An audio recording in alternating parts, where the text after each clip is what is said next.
If you own a Prusa clone, chances are your prints failed at least once. Bad first layers, skipped steps, ugly surfaces. In this video, I'll show you 5 common Prusa clone problems and exactly how I fix them.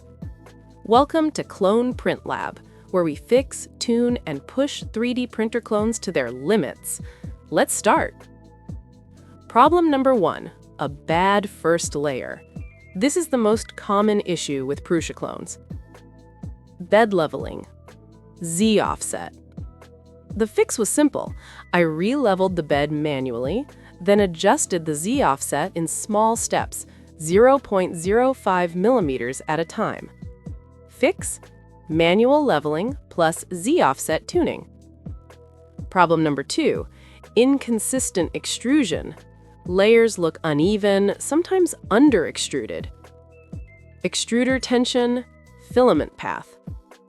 I fixed this by adjusting the extruder tension and cleaning the filament path. No upgrades, just proper setup. Problem number 3, layer shifting. Belts loose, pulley screws. Tightening the belts and securing the pulley screws completely solved this. Check belts and pulleys. Problem number 4, stringing. Retraction, temperature. Lowering the nozzle temperature by 5 degrees and increasing retraction made a huge difference. Problem number 5, poor overall print quality.